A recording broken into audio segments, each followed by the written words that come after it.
Official reports described this engagement with the dry phrase, skillful use of terrain features.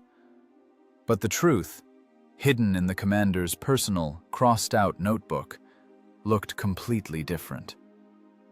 That morning, the Soviet crew should have died with 100% certainty.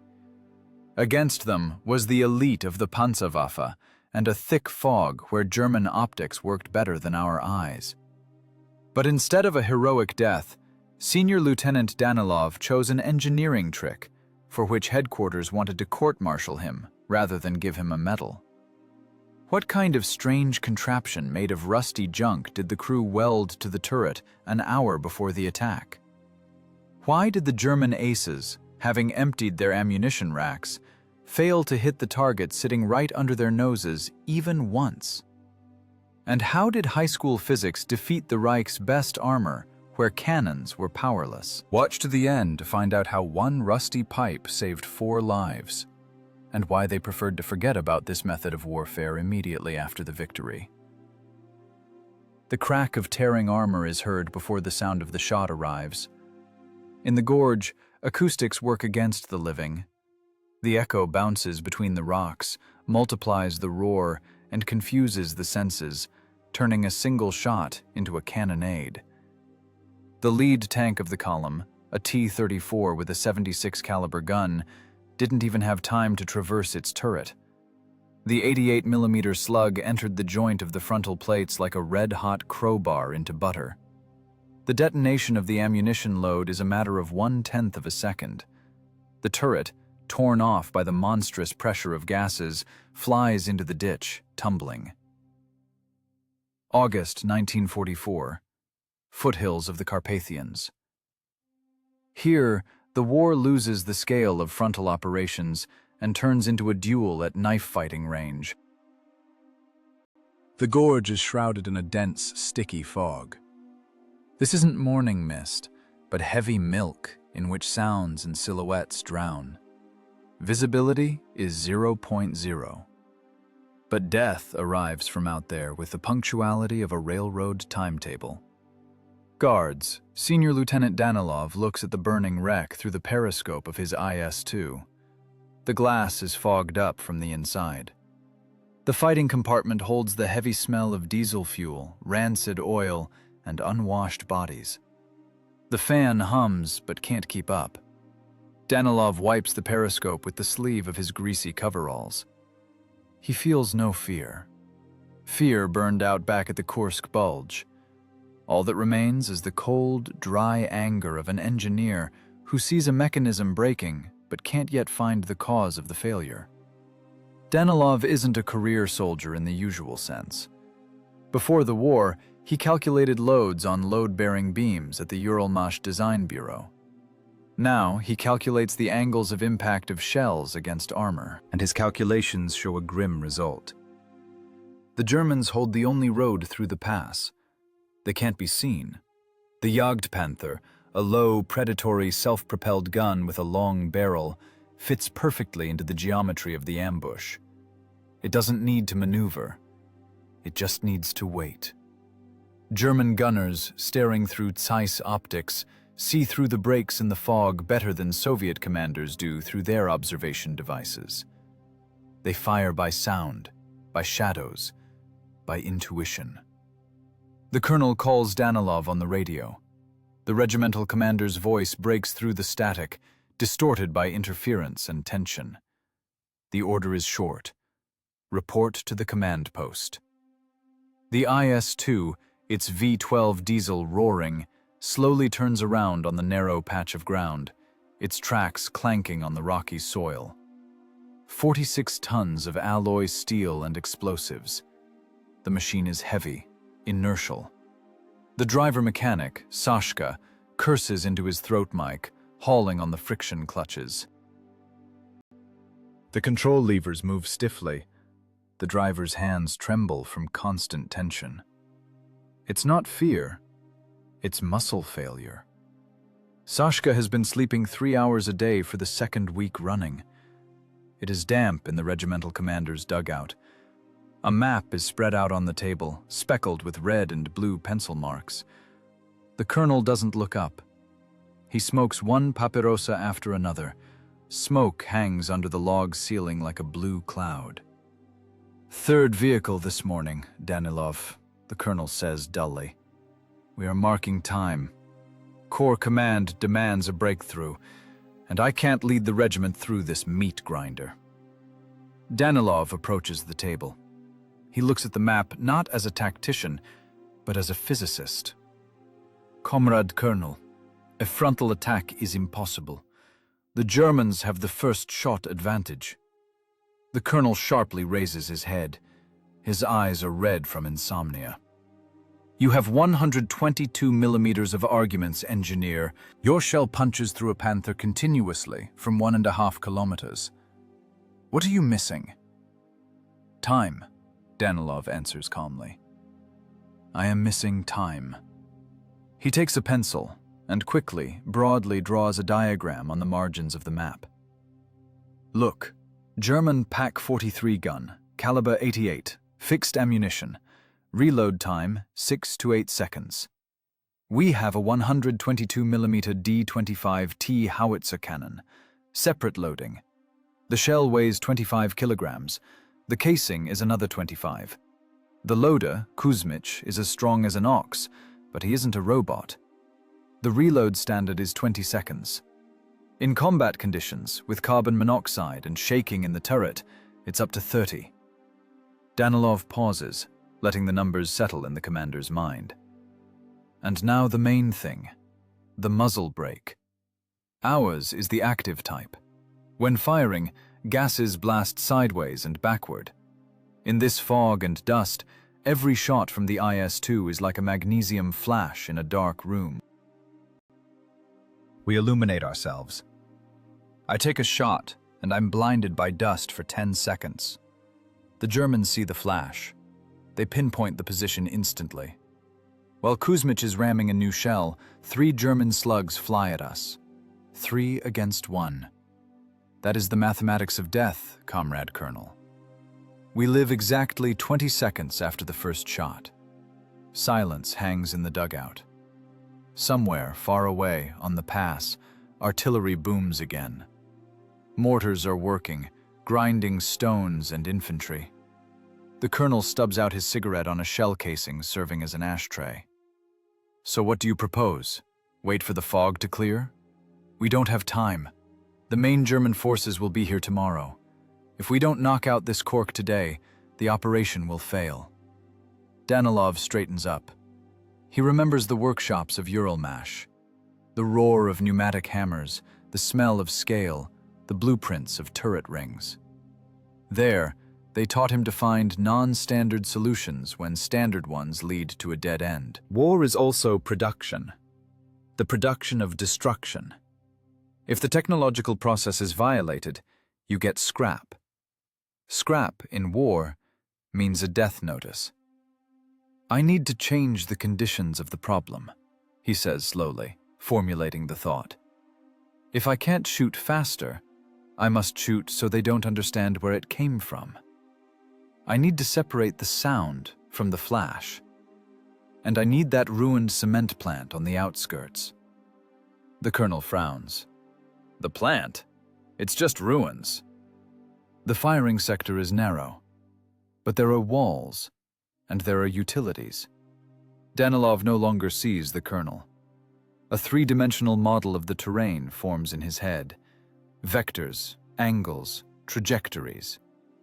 He doesn't see destroyed workshops, but ready-made engineering structures. "Permission to proceed, Comrade Colonel. I need a welding crew and all the junk we can find on the factory grounds. Pipes, sheets of iron." "Pipes?" the colonel asks with disbelief. "Are you planning to fight or fix the plumbing?" "I intend to even the odds," Danilov answers grimly. "The Germans fight by the book. They are professionals. They know the specs of our machines by heart. They know the IS-2 takes half a minute to reload. They know that after a shot we are a target. I want their knowledge to be their undoing." Danilov walks out of the dugout into the damp, cold air. The fog has become even thicker. Drops of condensation run down the sentries' canvas capes. Somewhere out there, in the gray haze, sit the German aces, the elite of the Panzerwaffe. Men who have turned killing into a craft. They are confident in their superiority. In their optics, the world is sharp and understandable. Danilov grins. Tomorrow, he will violate the laws of their optics. He walks to his tank. The crew is waiting. Loader Kuzmich, a former blacksmith, sits on the armor, rolling a cigarette with huge fingers black with grease. Gunner Pyotr is wiping the gun breech with a rag, checking the recoil mechanism. Driver Sashka is dozing, leaning his back against the track. "Rise and shine, boys," Danilov commands. His voice sounds dry, without unnecessary emotion. "Start her up. We're going to the factory. We're going to build decorations for a German funeral." The motor coughs a cloud of blue smoke and settles into a steady, low rumble. The IS-2 shudders with its whole body, like an awakening beast. The tracks bite into the mud. The machine moves off, leaving two deep ruts behind that immediately fill with muddy water. Ahead lies the unknown, hidden by fog. And only the engineering calculation in the commander's head is the sole anchor in this chaos. The game has begun, but the rules are now being set not by the German manual, but by Soviet engineering ingenuity. The cement plant meets them with the silence found only in vehicle graveyards. Huge concrete skeletons of workshops loom through the fog like the bones of prehistoric animals. There isn't a single whole pane of glass. Rebar sticks out of breaches like torn tendons. The IS-2, reducing revs, crawls into the main hangar. The tracks crunch, grinding brick dust and broken slate. The echo of the engine bounces off the high vaults, amplifying manifold. Danilov jumps off the armor onto the concrete floor. The soles of his boots slip on oil spots and cement dust. He inspects the position not as a tank commander, but as a foreman at a disaster site. He needs perfect geometry. The firing sector is a narrow gate opening facing the Serpentine Road. Distance, 800 meters. Elevation angle, minimum. In the corner of the workshop lie rusty sections of industrial ventilation. Thick-walled pipes, half a meter in diameter. Heavy, bulky, covered in a layer of years-old soot. Danilov walks up to them, taps the metal with his pistol grip. The sound is dull, dense. The steel is still strong. "Kuzmich!" he yells, shouting over the hum of the cooling engine. "Bring the crowbar! And the welder!" The loader climbs out of the turret, wiping his hands with a rag. His face, smeared with gunpowder residue, expresses extreme bewilderment. "Comrade Guard, Senior Lieutenant, did we come here to fight, or to scrap metal?" "We're going to build a decoy, Kuzmich. Run the cable from the generator." Danilov's plan is simple and insane at the same time. He knows the physics of gases. When firing from the 122mm D-25T gun, a monstrous volume of superheated gases bursts from the barrel. The muzzle brake reduces recoil, but creates a revealing cloud of dust and flame the size of a truck. In the fog, this flash is visible for kilometers. German spotters pinpoint it instantly. The reaction time of an experienced Panther crew to a flash is 4 seconds. Danilov decides to redirect physics against the enemy. If the flash cannot be hidden, it must be displaced in space. The crew works silently, angry but obedient. It is heavy, back-breaking labor. Sashka, the driver, cursing through his teeth, maneuvers the tank deeper into the workshop, away from the window openings. It is dark and damp here. Danilov commands, standing in front of the machine and indicating the distance to the wall with his hands. "Another half-meter back! Stop! Cut the engine!" Now begins the hardest part. Kuzmich and Gunner Pyotr drag a rusty pipe across the concrete. Iron screeches, throwing sparks. The section weighs nearly 100 kilograms. The muscles on the loader's arms bulge in knots. They gasp for air. Sweat floods their eyes, mixing with dirt. "Lift it higher! Put it on the supports!" Danilov commands. The idea is to dock the tank's muzzle brake with this pipe, but not rigidly, with a gap for air intake so the pressure doesn't tear it apart. The pipe is led out into the window opening, but not straight, at a 30-degree angle toward the neighboring ruined annex. The electric welder flares up. Blue light illuminates the gloomy vaults of the workshop, snatching tired faces from the darkness. Danilov takes the holder himself. He welds roughly but securely, tacking the pipe to the remnants of the window's metal structures. The smell of ozone mixes with the smell of burnt paint and dampness. Sparks shower onto oily coveralls, burning the fabric, but no one pays attention to the burns. Pyotr, the gunner, looks at this construction with professional doubt. "Comrade Commander, this is a circus," he says, spitting on the floor. "Suppose the shell goes through, but the gases, the pipe will be torn to hell after the first shot." "It won't be torn if we anchor it," Danilov answers without lifting his mask. Gases follow the path of least resistance, into the pipe, and they will exit not here but over there, 20 meters to the left. The German will see the flash there, and he will strike there. But we will be here, in the shadows. They fuss for 3 hours.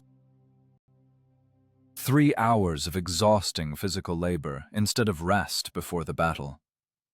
Their hands tremble not from fear, but from overexertion with the hammer and crowbar. Sashka falls asleep right on the levers, resting his head on the cold armor. Kuzmich smokes, squatting, and looks at the resulting monster. The tank now looks like part of the factory equipment. Its long barrel is recessed into the rusty bell of the ventilation duct, surrounded by broken bricks and bags of cement. This is an engineering trap. Danilov checks the alignment. He looks into the breech of the open bolt. Through the barrel, the opening of the pipe and a patch of gray fog at the end are visible. The line of fire is clean. If they missed by even a degree, the shell will clip the pipe wall, deform, and go wide. Or worse, explode right at the exit, burying the crew under the rubble of the wall. Danilov takes out his notebook. He calculates again. Muzzle velocity, 800 meters per second. Distance, 800. Flight time, 1 second. The sound will reach the Germans in 2.5 seconds. They will see the false flash before they hear the sound. Their brains will link the image and the sound into a single whole. The reflex will work. They will traverse their guns to the flash. "Listen to the task." Danilov's voice is hoarse. "We work with one shell, armor piercing. After the shot, stop the machine. No recoil movement. We wait for the return fire. If the calculation is correct, they will blow apart the neighboring wall. And if it's incorrect?" Sashka asks quietly, waking up from the silence. "Then we'll be smeared against the back wall of the turret," Danilov answers simply. "But we'll go out with a bang." He looks at his watch. The hands show 5 in the morning. The fog outside the windows begins to lighten, turning from black to dirty grey. The humidity is such that water runs down the workshop walls in streams. The tank's metal is sweating. Inside the fighting compartment, it is cold as a crypt. Danilov climbs into the hatch. The cramped space of the turret familiarly squeezes his shoulders. It smells of grease and government-issue wool. He puts on his headset, plugs in the connector. Static hisses in the headphones, the breathing of the airwaves. "Battle stations," he commands. The breech block clangs.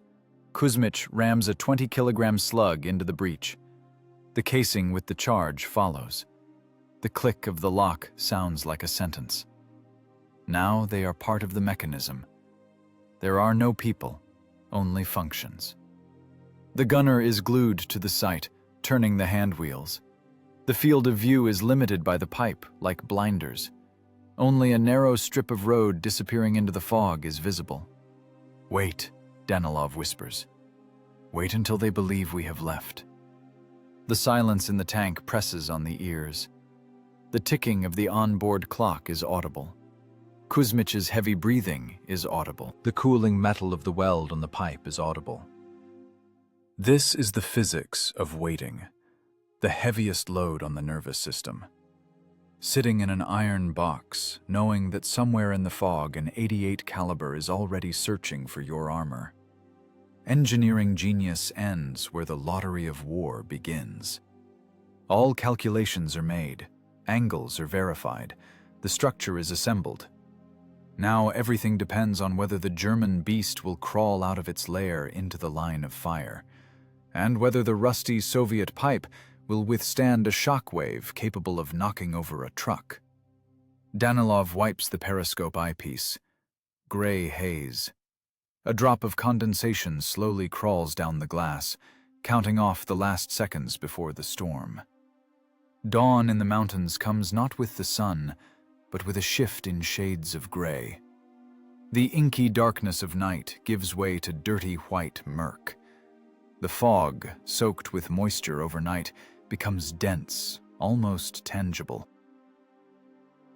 Visibility improves just enough to distinguish the outlines of death at direct fire range. Inside the IS-2 tank, time has frozen. The second hand of the onboard clock moves in jerks. Each click resonates in the crew's temples like a hammer blow. In the narrow sector of view, limited by the walls of the rusty ventilation pipe, movement appears. At first, it's just a thickening of the gloom, a shadow darker than the surrounding air. Then the geometry of armor emerges, the sloped frontal plate, the characteristic gun mantlet, the interwoven road wheels. A panther. A German medium tank that is heavier in mass and armament than many Allied heavy tanks. It crawls out from around the bend cautiously, probing the road with its tracks. Danilov sees it in the periscope. Distance, 750 meters.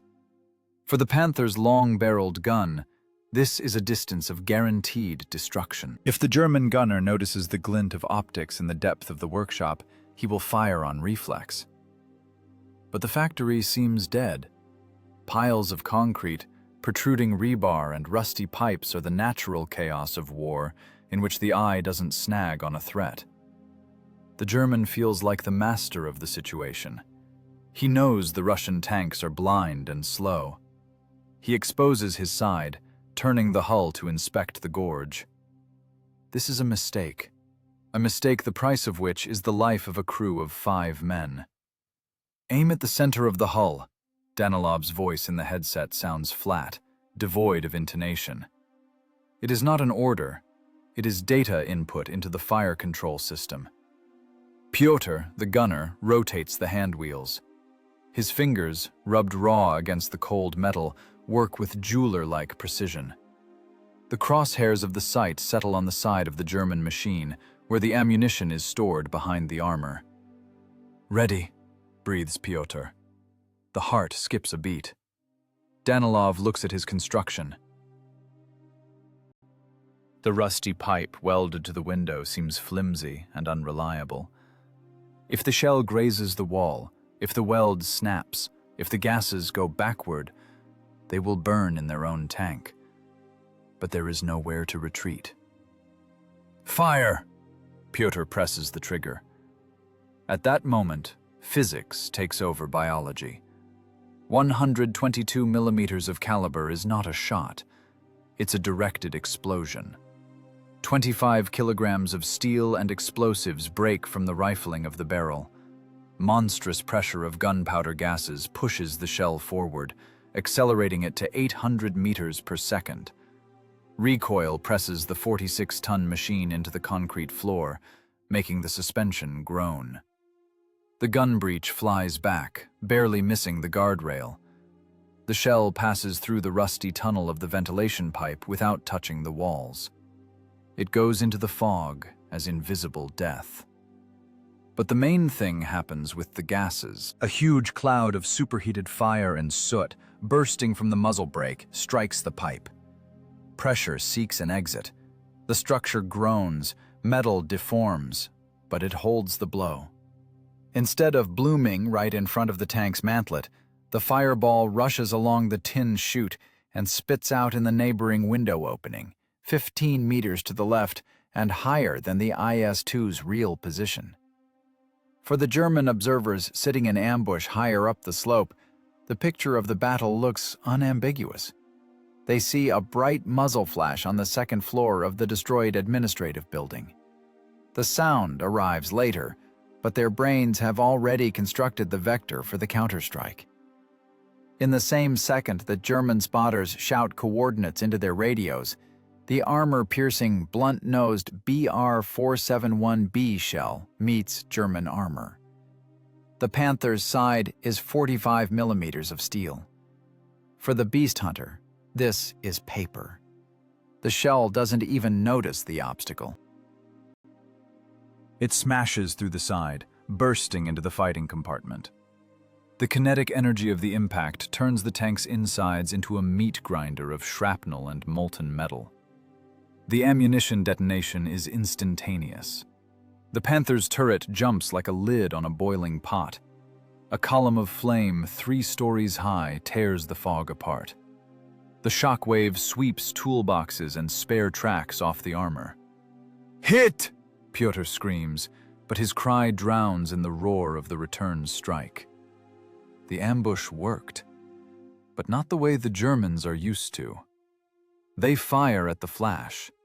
4 camouflaged Jagdpanther self-propelled guns open squall fire. 88mm shells slash the air with a howl. The first blow strikes the wall of the neighboring building, the place where the false cloud of gases erupted. Concrete crumbles to dust. The brickwork explodes in a red fountain. The second shell punches through the ceiling, bringing the roof down on an empty spot. The roar is such that it seems the mountains are collapsing. The earth trembles under the IS-2's tracks. Danilov looks through the periscope. He sees how, 20 meters to their left, the world turns into hell. Shells tear apart the void. They are killing a ghost. It works!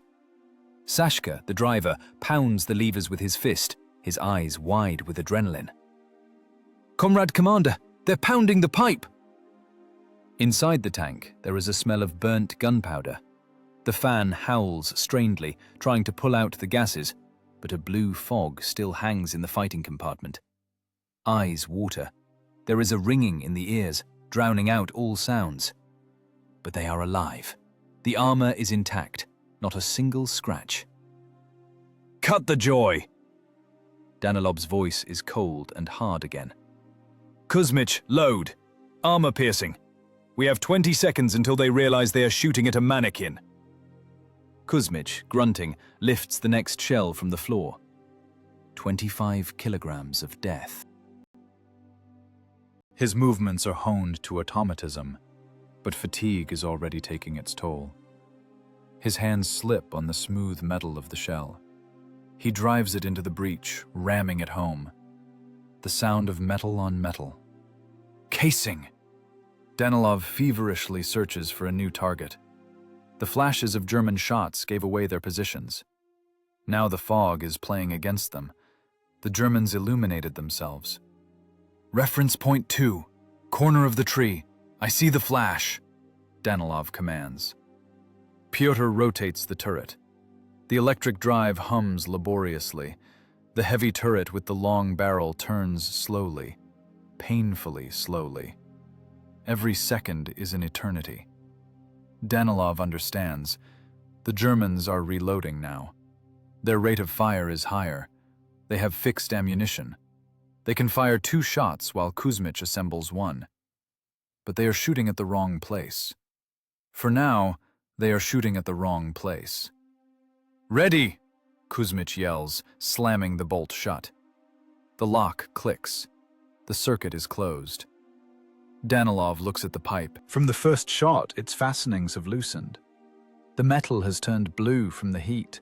The weld seam is cracked. One more shot could blow the whole structure apart. Gases could go inside the workshop, stunning the crew and giving away their real position.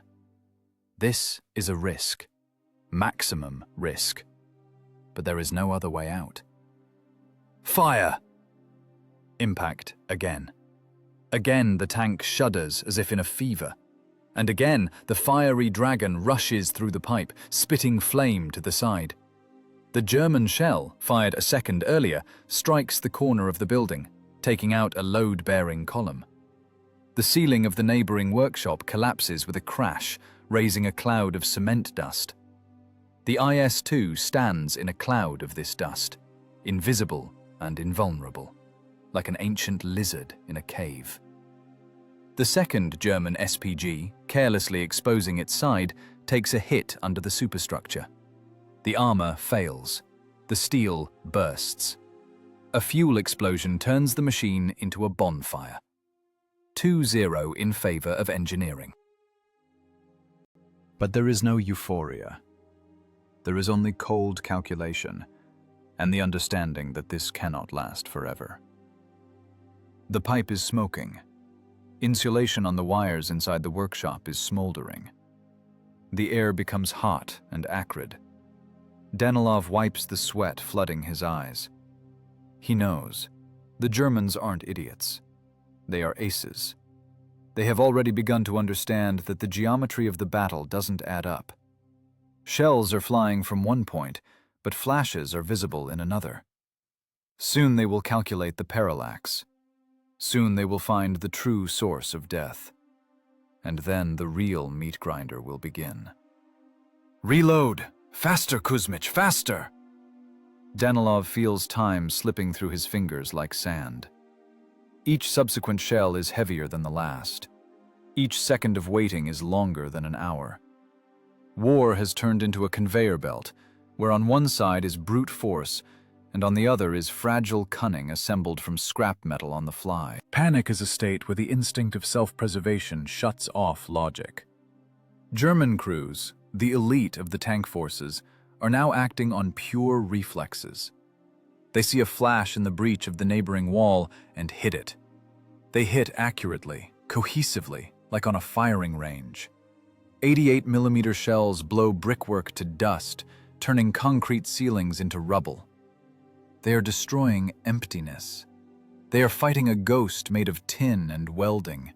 And 30 meters from their aiming point, in the deep shadow of the surviving hangar, the conveyor belt of death is working. Inside the IS-2, there is no atmosphere left for life. Fans howl strainedly, churning the thick, oily smoke, but they can't pull it out.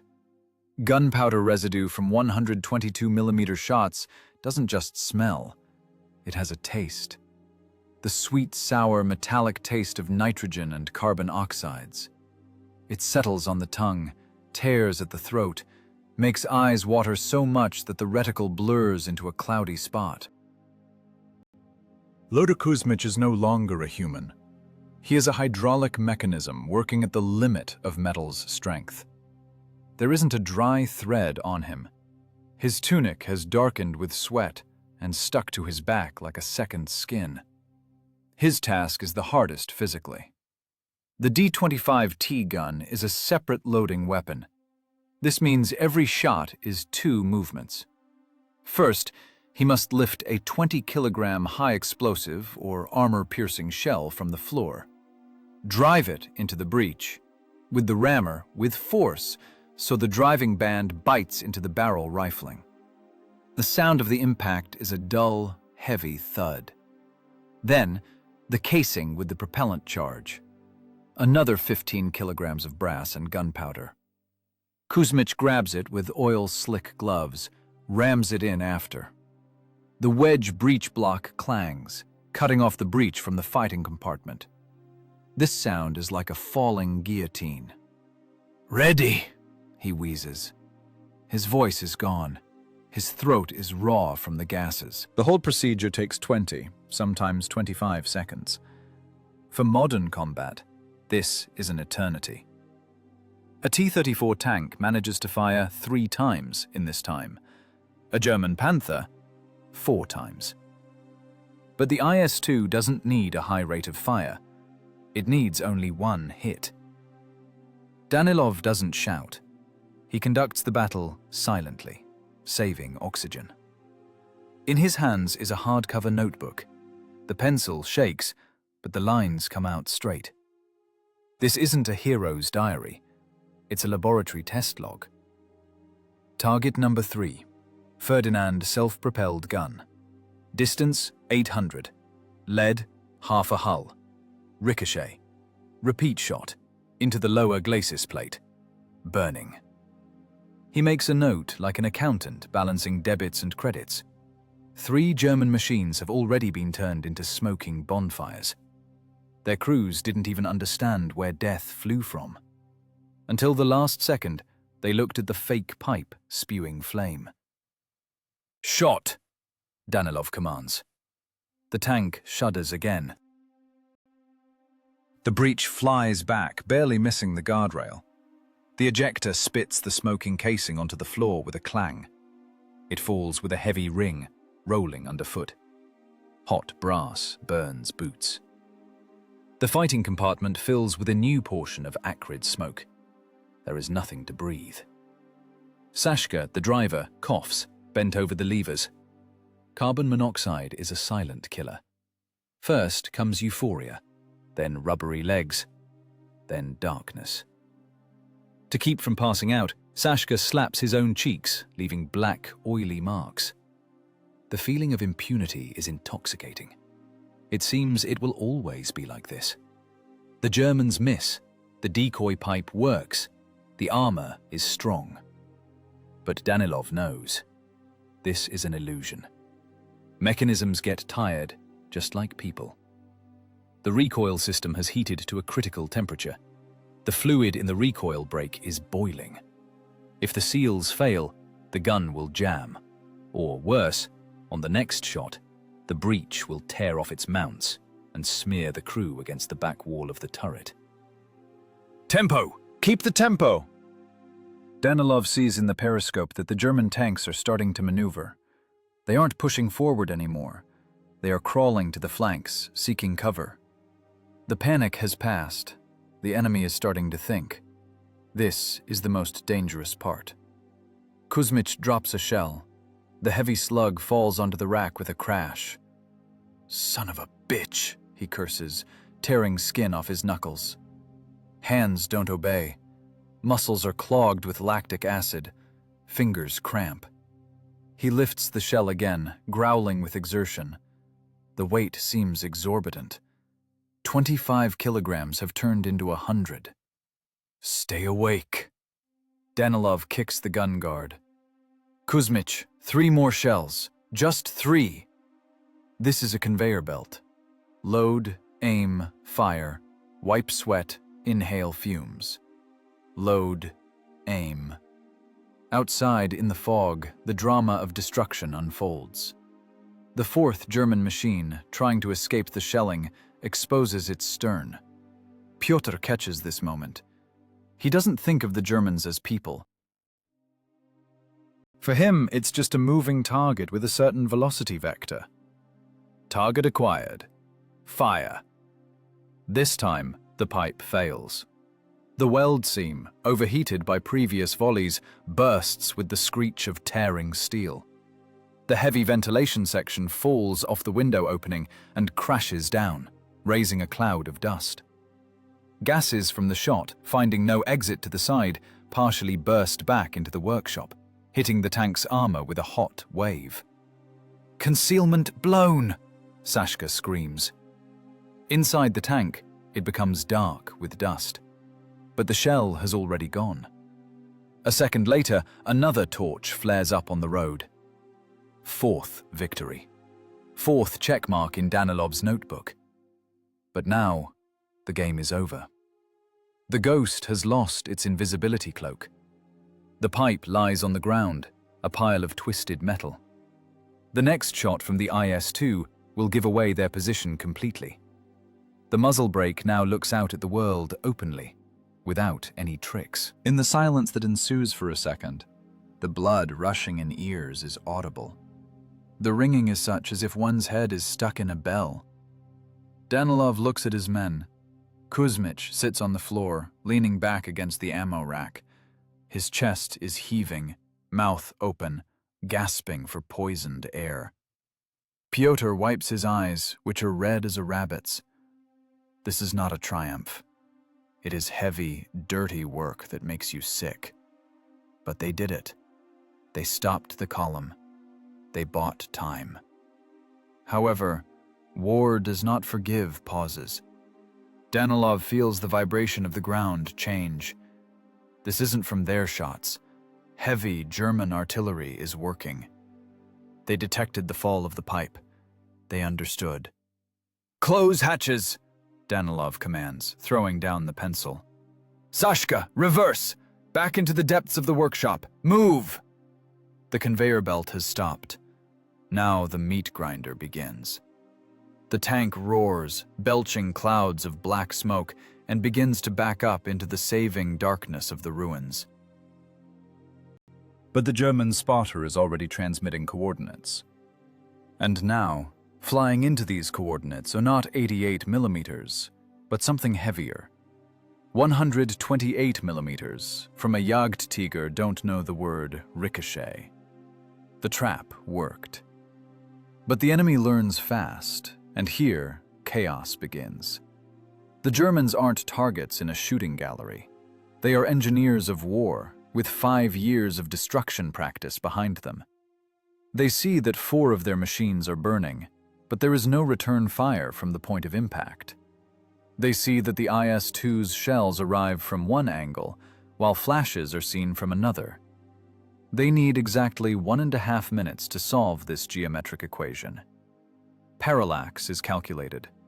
An observer on the flank, camouflaged in hazel bushes, radios exact coordinates. Grid 7-4, workshop ruins. Reference point, 3rd pillar.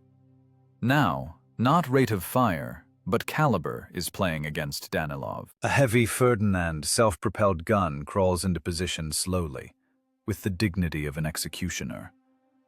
Its frontal armor is 200 millimeters. The IS-2's gun won't penetrate it frontally, even at point-blank range. But the 88mm PaK-43 gun, lengthened to 71 calibers, sows right through Soviet armor. But right now, the Germans decide not to risk it. They call in the cleaner. The sound of an incoming 128mm shell from a Jagdtiger tank destroyer cannot be confused with anything. It isn't a whistle. It's the hum of an approaching train. The air compresses ahead of the slug, creating a shockwave even before impact. The shell doesn't hit the tank. It hits the load-bearing wall of the workshop, right above where the IS-2 is hiding. The physics of the impact is monstrous. Concrete, poured back in Tsarist times, turns into shrapnel. A wall 1/2 meter thick simply disappears, scattering in a fan of deadly fragments. Danilov's engineering structure, pipes, angles, welding, instantly crumples into a flat pancake. Tons of brick and rebar collapse downward, burying the gun mantlet and the front part of the hull. Inside the tank, the world goes dark. The blow to the armor is so strong, it feels like the tank was dropped from the 5th floor. Danilov is thrown face first against the instrument panel. The headset doesn't save him. The shock wave passes through steel, through bone, straight into the brain. Red circles flash in his eyes.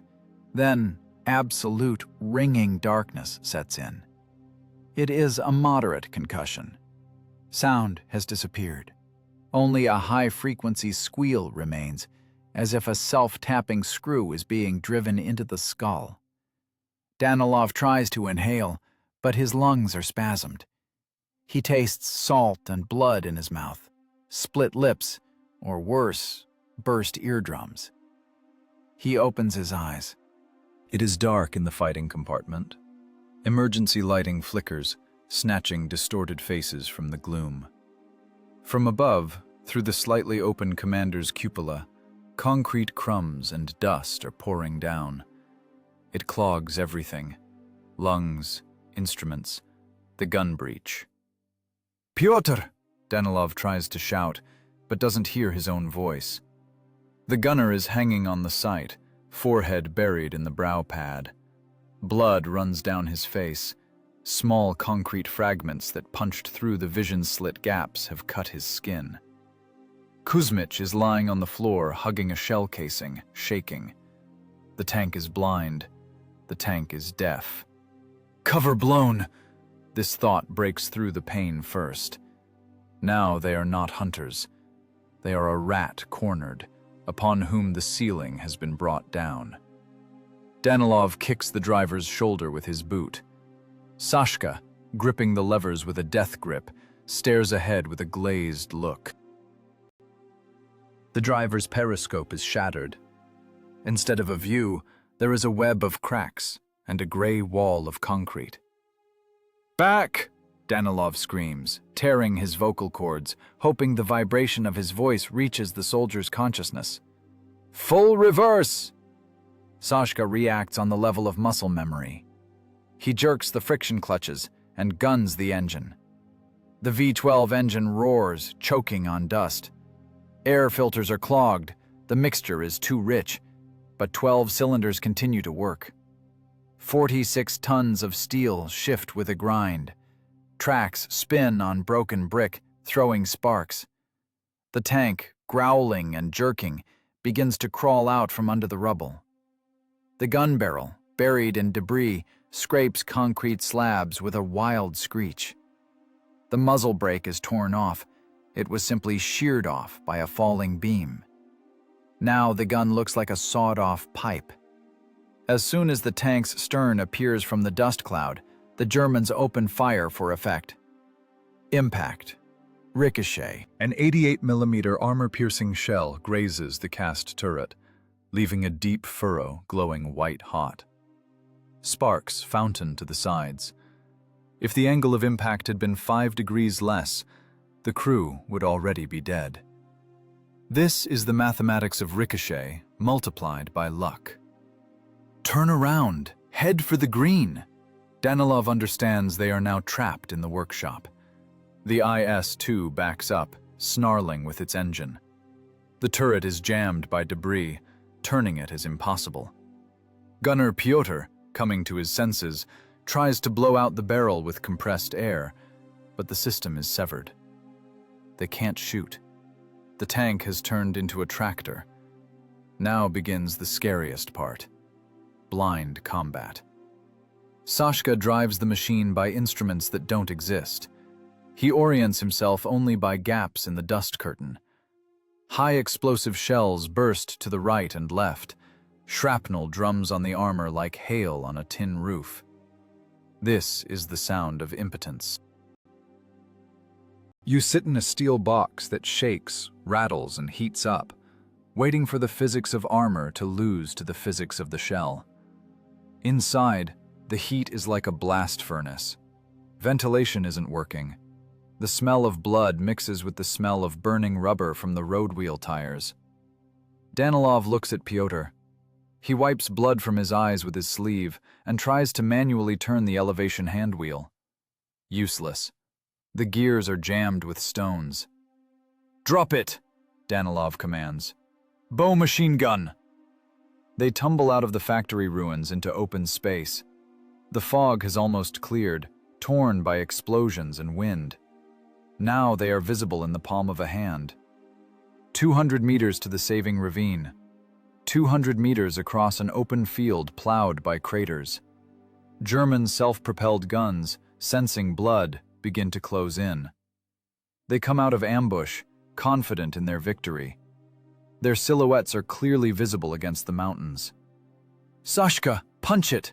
Squeeze every drop out of her!" The heavy tank gathers speed, 30 kilometers per hour. This is the limit for rough terrain. The suspension bottoms out on every bump. The crew's spines experience near-critical G-forces. But they can't stop. Stopping is death. A shell strikes the track tangentially, tearing off one link. The track hangs loose, but the pin holds. The tank yaws. Sashka catches it with the levers, straightening the course. This is no longer an engineering duel. This is a brawl in a back alley where intellectual glasses are smashed and brass knuckles and bricks come into play. The IS-2, wounded, half-blind, with a mangled gun, escapes the strike, leaving a trail of black smoke and oil spots behind. The logic of war is simple. The survivor isn't the strongest, but the one who adapts fastest to chaos. Today, they were saved not by the thickness of the armor, but by a pile of construction debris that took the main blow. But the battle isn't over. Silence in war isn't the absence of sound. It is barotrauma. After 3 hours of continuous artillery dueling, when the noise level in a confined space exceeds 140 decibels, the world stops sounding. It just vibrates. The battle dies down as suddenly as it began. The last echo of a 128mm shell explosion dies somewhere in the upper reaches of the gorge. The wind, cold and indifferent, begins to disperse the remnants of gunpowder gases and morning fog. The sun finally breaks through the gray veil, illuminating a picture worthy of a mad battle painter's brush. But there are no colors here, only soot, rust, and blood.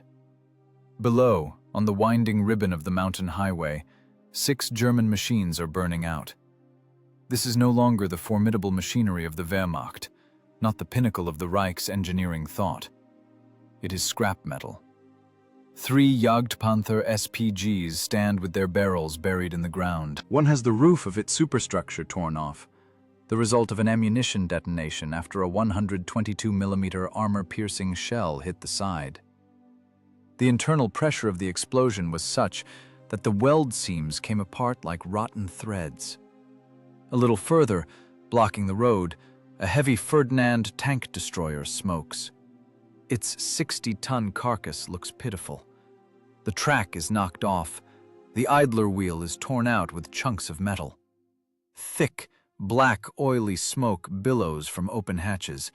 Transmission oil and tire rubber are burning. The smell is nauseating, sweetish. This is the smell of burnt meat and melted metal. Danilov struggles to open the commander's cupola hatch. The lock doesn't yield immediately. It's jammed from the deformation of the turret ring. He has to hit it with his shoulder, overcoming pain in bruised muscles. The lid swings back with a heavy clang. Fresh mountain air bursts into the fighting compartment, but the crew doesn't smell it. The nasopharynxes are clogged with soot. Lungs are spasmed by carbon monoxide. Danilov climbs out onto the armor.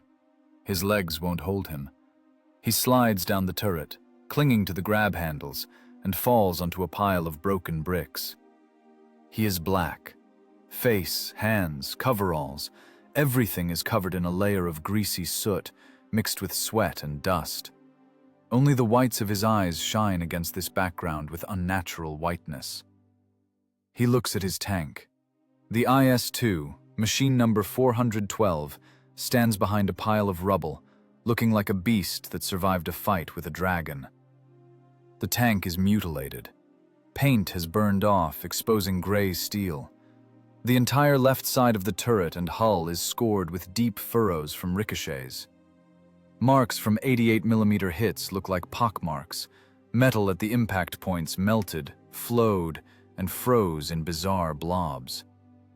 But the most terrible damage is at the end of the barrel. The active-type muzzle brake, a massive 2-chamber construction designed to reduce recoil, is missing.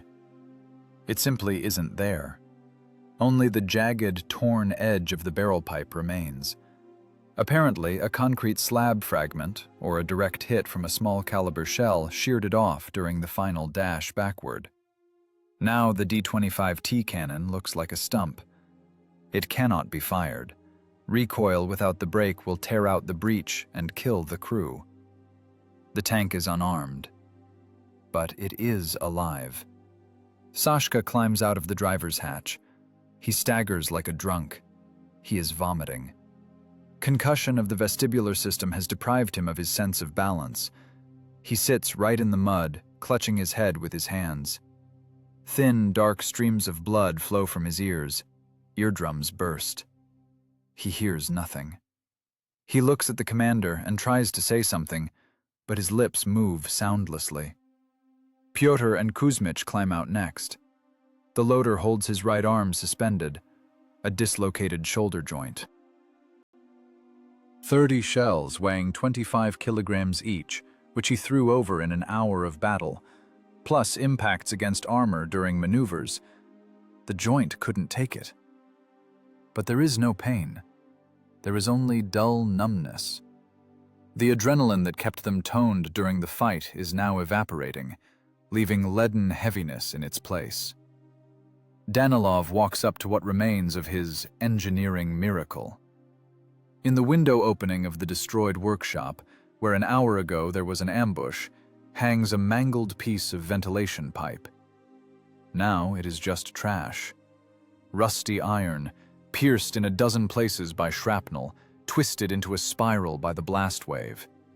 Chunks of concrete and rebar lie nearby. He runs his hand over the rough, still warm metal of the pipe. This piece of tin, worth a penny on a market day, saved their lives. It took the attention, fire, and fury of the best German gunners.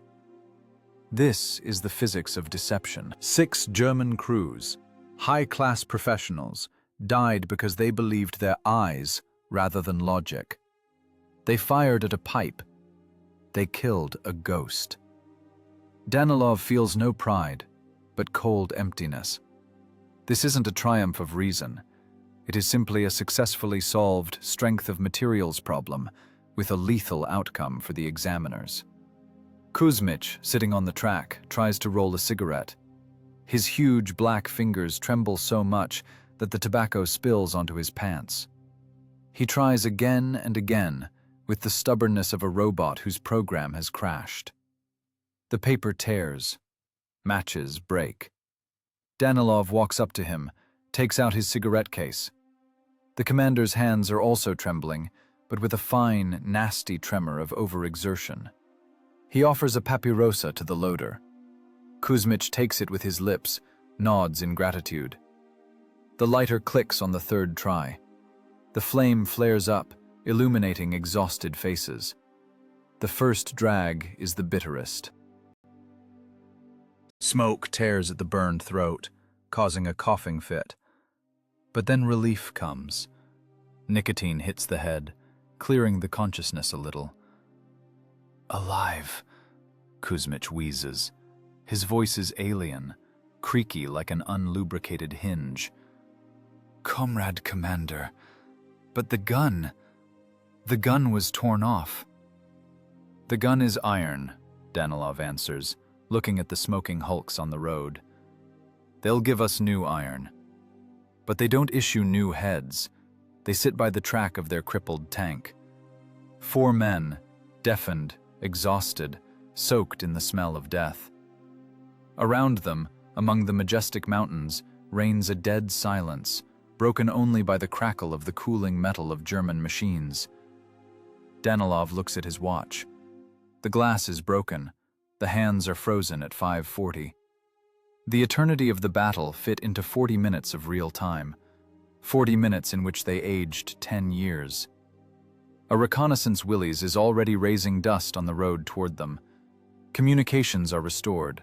The report went through. Now questions, reports, counting losses, and trophies will begin. Staff officers with clean collars will arrive, poke fingers at the map, be surprised at pipes, shake their heads. But that will be later. And now there is only this moment, the moment when you realize that death statistics failed today. The shell went wide. The fragment stuck in the armor, not in the body. Danilov closes his eyes. Before his inner gaze, flashes of shots and flying chunks of concrete still stand. A ringing persists in his ears, the farewell song of a concussion. He knows this ringing will stay with him forever. like the sight of this mangled pipe sticking out of the ruins, like a monument to an unknown engineer. The iron score is closed, 6-0. But the price for this score isn't medals, but burned-out nerves and gray hair at 25. The tank cools, quietly crackling with its armor. It did its job. Now it's the people's turn to try to reassemble themselves from the fragments. Danilov stands on the armor, leaning on the edge of the commander's cupola. Binoculars are in his hands, but he isn't looking through the eyepieces. He looks over them, with his own eyes, red from burst capillaries and gunpowder smoke. Below, on the grey ribbon of the highway, the result of their morning shift is burning out. 6 bonfires. 6 steel boxes that became mass graves for 25 or 30 men. There is no joy. The euphoria of victory is an invention of rear echelon newspapermen who never pulled burned comrades out of a hatch. Here, on the front line, there is only heavy, leaden devastation. This feeling is like the state after unloading a coal car. Muscles ache, the throat is scratchy, and inside the head is ringing emptiness. The psyche, working on afterburner for the last 2 hours, now sharply drops revs. The body demands payment for the adrenaline overdraft. Danilov looks at the nearest Jagdpanther. Thick, oily smoke pours from its open hatch. The wind brings the smell. It's not just the smell of burnt rubber and oil. It is a sweetish, sickening smell that is impossible to confuse with anything. The smell of burning organics. There, inside, were people. Hans, Fritz, Kurt. Perhaps excellent guys who loved their children and wrote letters home. But today they met with the physics of a Soviet 122mm shell. And physics proved ruthless. War for Danilov long ago ceased to be a struggle of good versus evil. It turned into resistance of materials. There is a yield strength of steel. There is a flash point of diesel fuel. There is a reaction speed of a nerve impulse. Whoever knows these constants better survives. Today they turned out to be better engineers of death than the Germans. But this is no reason for pride. It is just statistics that temporarily played in their favor. He remembers his professor from Uralmash, an old professor of metallurgy. He loved to repeat, wiping his glasses with a suede cloth. Engineer Danilov, remember? Metal does not forgive mistakes. Fatigue accumulates unnoticed. A crack grows inside while you don't see it, and then the structure collapses instantly. The old man spoke of bridge cranes and rolling mills, but it turned out this rule is universal for human life in war, too. Today, Danilov cheated death with a rusty pipe and calculations of the angle of incidence of light. He created an illusion, forced the enemy to make a mistake. But he understands. This trick is single use. The Germans are capable students. Tomorrow they will shoot not at flashes but at areas. Tomorrow luck might turn away, and then his crew will become a smoking statistic in a German officer's report. From below, by the tracks, the clang of metal is heard. It is driver Sashka trying to straighten a bent mudguard with a sledgehammer. The blows are dull, arrhythmic. Sashka hits not so much for the task, but to occupy his hands. He needs action to drown out the trembling. Danilov jumps to the ground. His legs spring softly, knees buckle. He walks up to the driver. Sashka squats, leaning his back against a road wheel. The sledgehammer lies nearby. The boy's face is gray, covered in streaks of soot. Under his eyes are black circles. He is only 20, but he looks 40 right now. His hands, resting on his knees, are shaking violently. His fingers have a life of their own, tapping a rhythm on his canvas pant leg. "Comrade Commander," Sashka raises his head, trying to smile. The smile comes out crooked, pitiful. "We, like kittens, took them apart." Did you see that Ferdinand's road wheel fly off? 50 meters, no less. Bravado sounds in his voice, but it is brittle like a dry twig. This is a defensive reaction. The psyche tries to devalue the experienced horror, turn it into something insignificant, into kittens. Not kittens, Sashka, Danilov says quietly but firmly, sitting down next to him. Those were wolves. Mature, experienced wolves. And we didn't take them apart. We processed them. But it was scary, Comrade Senior Lieutenant. The driver suddenly whispers, and the bravado disappears without a trace. When the wall collapsed, I thought, that's it. Coffin. I even remembered my mum. I'm sitting there holding the levers and my hands won't obey. Legs like wood. I think, a slug will fly in now and it won't even hurt. Just lights out. Danilov takes out his cigarette case. 2 papyroses remain. He hands one to Sashka, takes the second for himself. They light up from one match, shielding the flame with their palms from the wind. Fear is normal, Alexander. It's a safety fuse. If you aren't afraid, it means you're an idiot or a corpse. The main thing is that your hands do what your head orders. You pulled the machine out of the grave today. Didn't drop the levers. That means fear works for you, not against you. Sashka drags greedily. The smoke calms him. He looks at his hands, which are gradually stopping their shaking. You know what the lousiest part is? He says, blowing a stream of smoke into the sky. I don't feel anything. Well, I mean, we killed them. Live people. And I don't care. As if I just stood a shift at the factory, turned parts, threw scrap into the smelter. Am I a beast now? Danilov looks at the mangled muzzle of the cannon. You aren't a beast, Sashka. You are a professional. And a professional has no emotions during work. There is a task, there is a tool, there is an obstacle.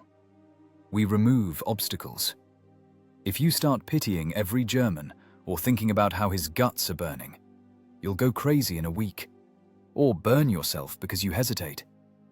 Leave pity for peace. Here, it is excess weight. Like spent casings. They get underfoot. You have to throw them out. They fall silent. The silence around them becomes dense, tangible. Somewhere far away, behind the ridge, a reconnaissance plane hums. The sun rises higher, starting to bake the armor. The tank's metal cools, emitting quiet clicks. The machine is breathing. Danilov realizes this conversation is more important than the battle debriefing. They will fix the equipment, weld on new screens, replace the gun, pour in fuel. But it is harder to fix people.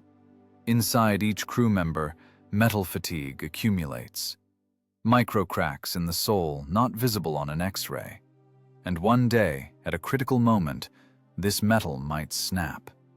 His task as a commander is not only to designate targets, but also to ensure this internal resource doesn't run out prematurely. Comrade Commander, Sashka stubs out the butt on the sole of his boot. Is it true what they say, that you are an engineer?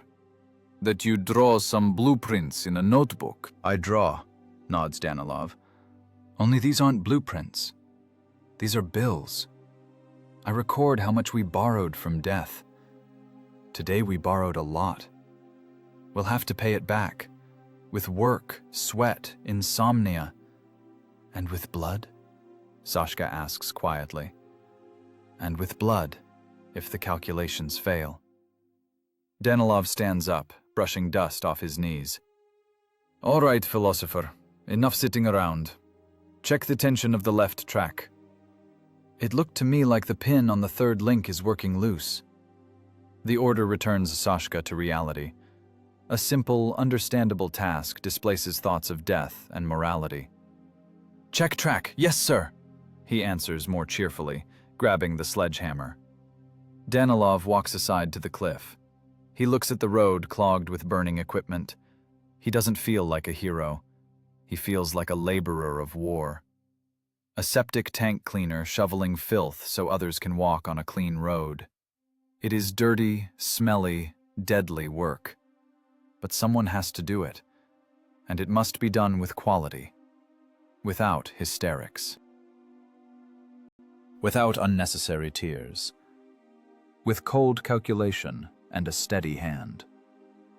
Just as the old professor from Uralmash taught, the quality of a product is determined by its ability to perform functions in limit modes.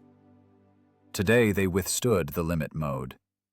That means the product called Crew of Machine 412 passed quality control. Until the next battle. Corps headquarters greets him with the smell of Chypre cologne mixed with the aroma of expensive tobacco and fresh printer's ink. Here, 5 kilometers from the front line, war looks different. It is drawn on maps with colored pencils, filed in folders marked secret, and packed into the dry numbers of reports. Here there is no mud, no lice, no smell of burnt meat. It is clean here. So clean that Danilov feels like a foreign body, a lump of coal thrown onto a starched tablecloth. The guard's senior lieutenant stands before the desk of the chief of the operations section. His coveralls are soaked in grease and sweat. On his face is ingrained soot that even laundry soap won't take. He just returned from hell, where the laws of physics broke steel. But here, in the quiet of the bunker, this hell seems like an inappropriate tall tale. The colonel, a heavy-set man with a puffy face and a perfectly shaven chin, flips through the combat report. He doesn't look at Danilov. He is interested only in the final numbers. 6 units of enemy armored vehicles, he mutters, running his finger along the lines. 3 Jagdpanthers, 1 Ferdinand, 2 tanks of unidentified type. Losses, 0. Tank damaged, subject to repair. The colonel raises his eyes. In them, one reads the boredom of a professional bureaucrat distracted from lunch. Not bad, Lieutenant. Very not bad at all. The commander is pleased. We broke the plug. But this explanation of yours... He squeamishly picks up a sheet of paper, written in indelible pencil with 2 fingers. What is this nonsense written here? What pipes? What ventilation? Danilov takes a step forward. Boots creak on the wooden floorboards. This is an engineering solution, Comrade Colonel. Use of improvised means to divert gunpowder gases and create a false firing position. The diagram is attached. I calculated the angle. Calculated? The colonel interrupts, leaning back in his chair. Are you, Danilov, a tanker or a plumber? I don't have such a concept in my manual, shooting through a pipe. I have fire from a camouflaged position, fire on the move, fire from a short halt.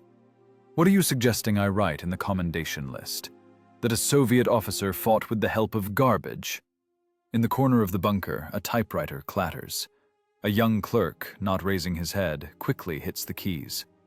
This sound is like machine gun fire, only it kills not people, but truth. Danilov takes out his notebook. The very one with calculations of ricochet angles and gas dynamics diagrams. Comrade Colonel, it works. The Germans hit the false target. We bought time. If we implement this methodology... Implement where? The colonel turns purple. Into mass production?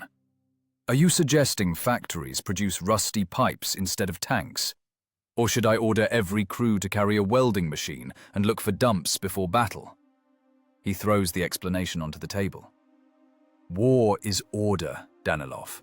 It is a system. And what you pulled off is partisan stuff, a circus sideshow. Yes, you got lucky. The Germans bought it. But if tomorrow another lieutenant, having read your reports, climbs out to weld pipes instead of maneuvering, and burns with his crew, who will be responsible? Me or your physics? Danilov is silent. He understands.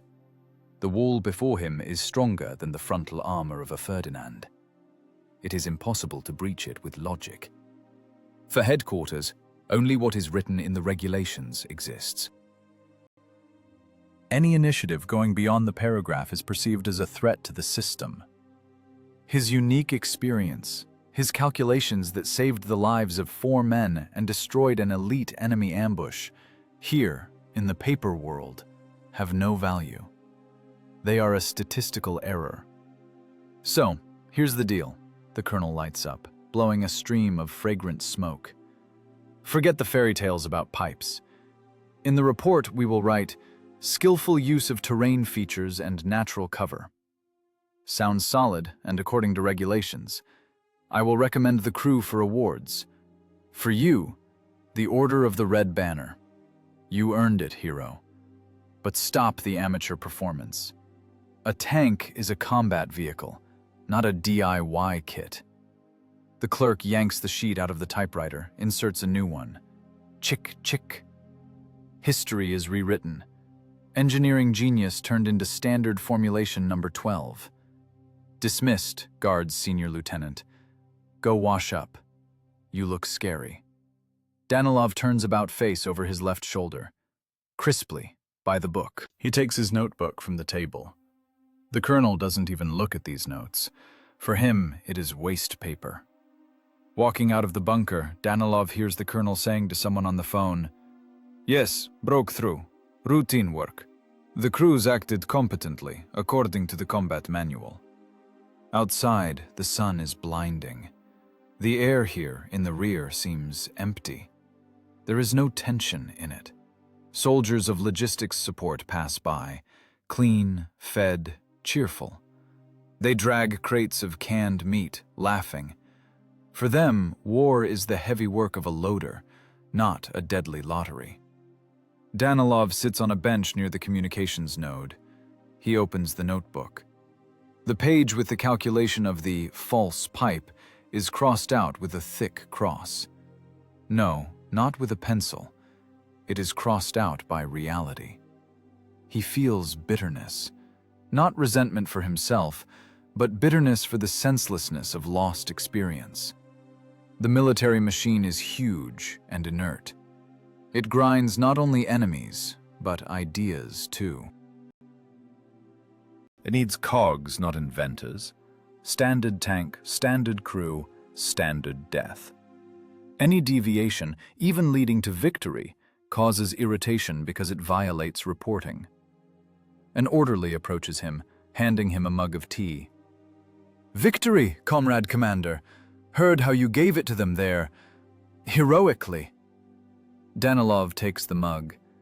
The tea is hot, sweet, real. "Heroically," he repeats, like an echo. The word seems empty.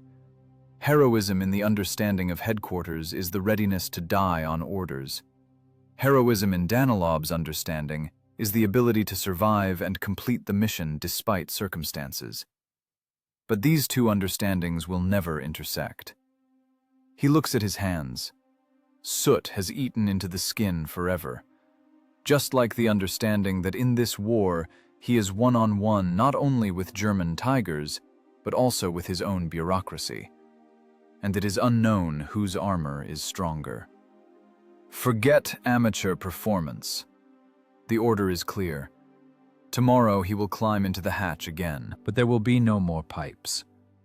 There will be only bare armor and the manual, and hope that the German gunner will make a mistake himself without the help of engineering cunning.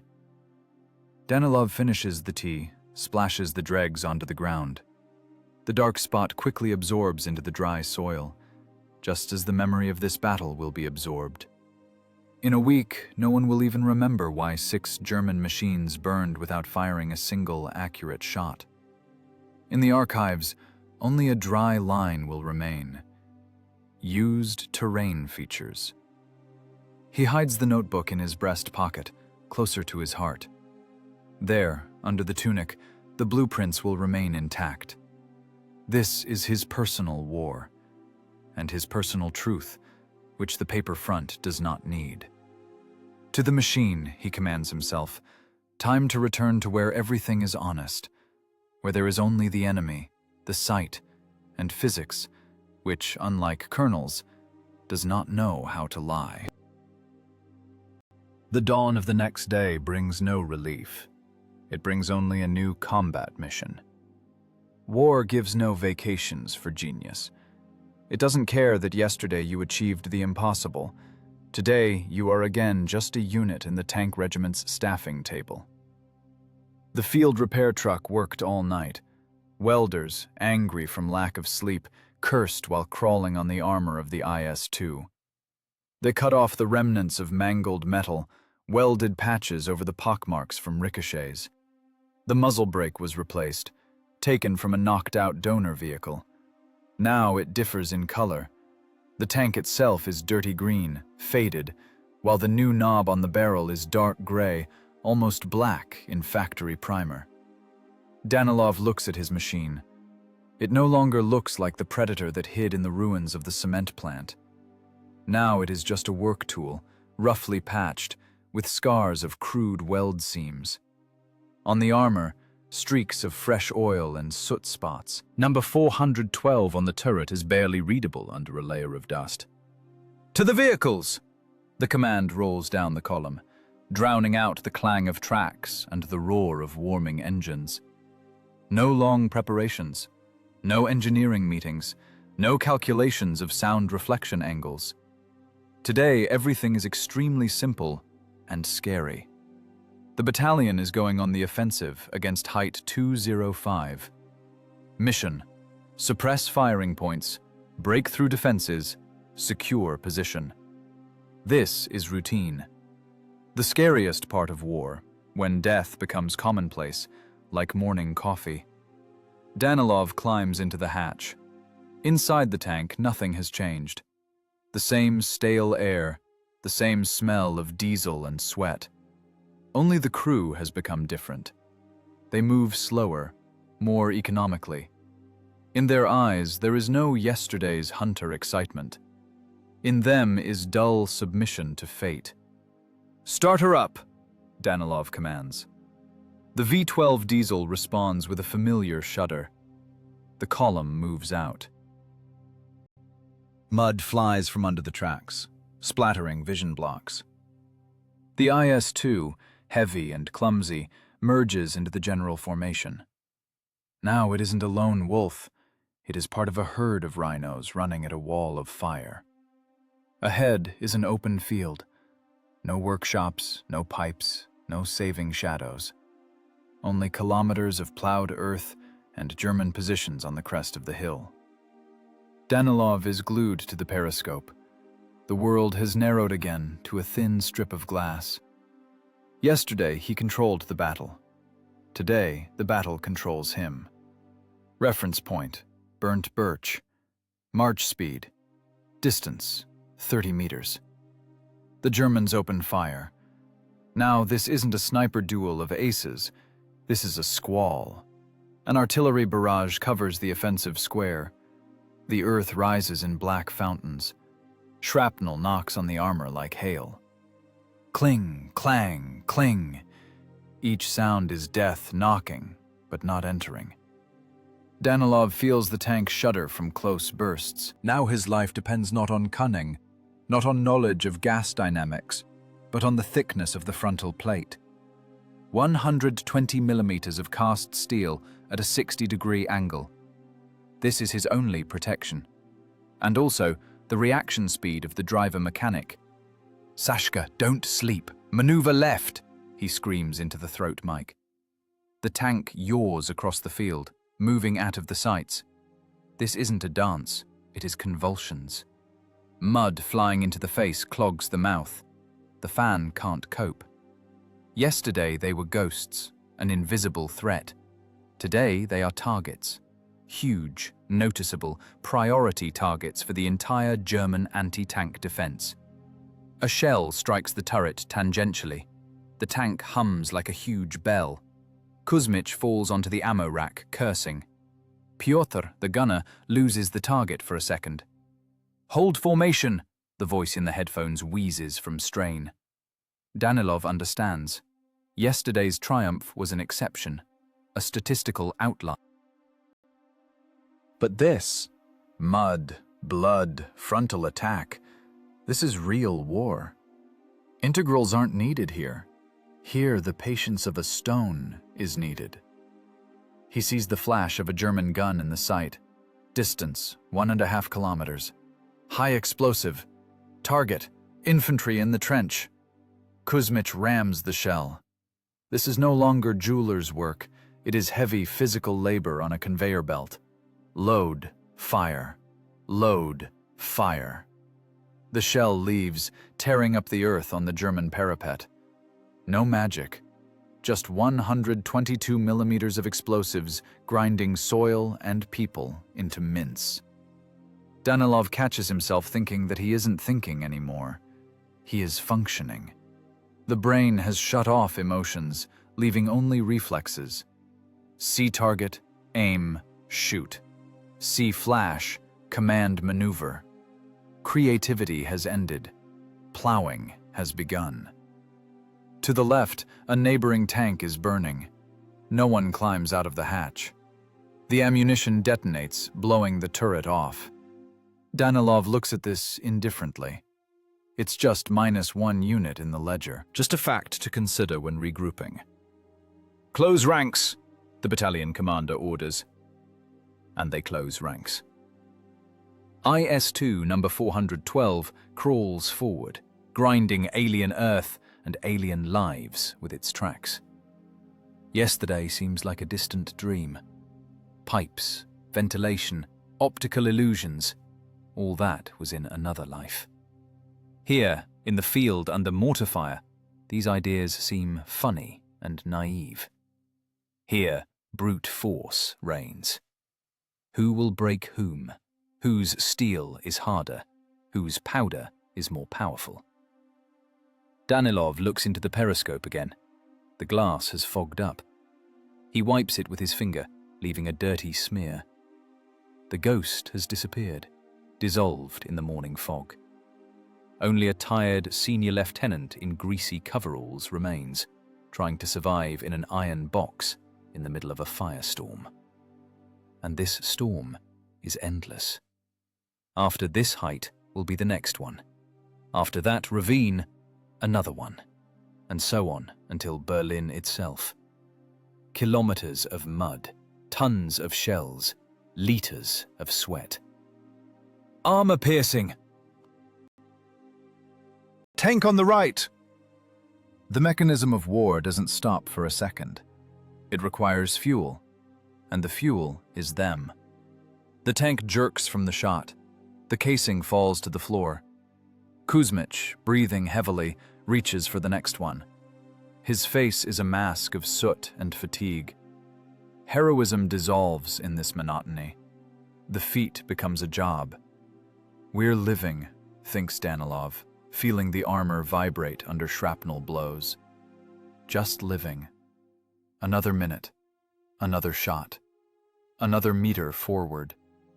And hope is now only on the factory welding, and on the fact that the German gunner on the other side is also tired, and also wants to go home. Time is the most ruthless abrasive. It erases names, dates, and fear, leaving only polished legends. 30 years have passed. A small Ukrainian town in the Carpathian region. A central square paved with cobblestones. It is quiet here. Only chestnuts rustle, and the ring of a tram is heard somewhere on a neighboring street. In the middle of the square, on a high concrete pedestal, a tank is frozen. It is an IS-2, the very same one with tactical number 412. Now it is painted a bright green, parade color that was never used at the front. Its road wheels are thickly coated with black paint, and a red star with a white outline is painted on the turret. Even, perfect, not at all like they painted with a rag in '44. Pioneers in white shirts and red ties lay carnations at the tracks. For them, it is just a symbol, a formidable machine of victory. They read memorized poems about heroism, about courage, about a steel fist. They look at the thick armor and see only strength in it, but they don't see the scars. If you come closer and scrape off the layer of municipal paint on the left cheek plate of the turret with a fingernail, you can feel uneven, rough blobs of metal. These are traces of welding. Traces of the day when the field repair truck welded up deep furrows from German 88mm shell ricochets. These scars are the metal's memory of how it was a hair's breadth away from becoming liquid fire. The muzzle brake on the barrel is also strange. It differs in shape from standard factory models of that production year. An attentive guide might notice that at the end of the barrel there is a ring seam, the place where the replacement for the torn-off part was welded. But guides talk about calibers and firing ranges. No one talks about rusty ventilation pipes and gas dynamics laws that saved this barrel from the smelter. Danilov stands in the crowd of veterans. He has aged. His hair has become completely white. Deep wrinkles have appeared on his face, but his eyes remain the same. The tenacious eyes of an engineer used to looking for the essence of things, not their outer shell. On the lapel of his jacket are ribbon bars, but he wears them rarely. Today he is here not as a war hero, but as a witness. After the war, he returned to Uralmash, swapped the headset for a drafting table, control levers for a slide rule. He became the chief designer of the Heavy Machinery Bureau. Now he designs walking excavators, huge, peaceful machines that bite into the earth not to hide from death, but to build canals and quarries. But the principles remain the same: strength of materials, hydraulics, thermodynamics. Physics doesn't divide tasks into military and peaceful. It just works. In the evening, when the official part ends and the square empties, Danilov returns to the hotel. He takes an old, battered notebook in a leatherette binding out of his suitcase. The pages have yellowed and become brittle. The ink has faded in places, but the pencil sketches are preserved perfectly. He opens the page with the date, August 1944. There is no description of the battle, no words about heroism. There are only diagrams. Force vectors, angles of reflection, a sketch of a strange construction of pipes welded to a tank turret, and calculations. Speed of sound, speed of light, human reaction time. A grandson runs into the room, a cow-licked boy of about 10. He holds a plastic model tank in his hands. "Grandpa, is it true you beat fascists in one of these?" he asks, spinning the toy's turret. "Is it true our tank is the strongest? That it punched through everyone, but no one punched through it?" Danilov smiles. He sits the grandson on his knee and opens the notebook. "Strength, Mishka, is a relative concept," he says quietly. "A tank is just 46 tons of iron. If a fool sits in it, it is 46 tons of scrap metal. If a master sits in it, it is a weapon. But thickness of armor doesn't win." He shows the grandson the diagram with the pipes. The boy frowns, trying to understand the drawing. "What is this, Grandpa? Plumbing?" "It's a trick," answers Danilov. "It's a thought. You see, war is also work. Heavy, dirty, scary work. And as in any work, the one who knows the tool better wins here. The Germans were strong. They had excellent guns and thick steel. But they believed in their strength and stopped thinking. And we didn't." Danilov closes the notebook. He remembers Kuzmich, who is now working as a foreman on a collective farm. Sashka, who became a long-haul truck driver. Pyotr, who teaches mathematics at school. Their crew fell apart, but didn't disappear. They survived because at a critical moment, They were able to turn fear into calculation. Remember, grandson. Danilov looks out the window, where in the twilight the silhouette of the IS-2 on the pedestal is visible. Wars are not won by guns alone. Wars are won by thoughts. The engineer who came up with sloped armor saved thousands of lives. The mechanic who fixed an engine in the field gave a chance for victory. We won not because we are angrier,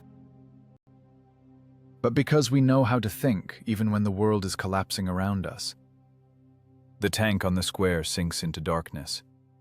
Streetlights illuminate only its outline, formidable, powerful, motionless. A ghost in the fog that has found peace. It no longer needs camouflage. Its muzzle looks west, but now it is the gaze not of a hunter, but of a guardian. Danilov puts the notebook away in the suitcase. The story with the pipes remained only there, on paper and in his memory. It didn't make it into textbooks. But that doesn't matter. What matters is that today children walk on this square who don't know what burning armor smells like. What matters is that metal is now used to build bridges and skyscrapers, not coffins.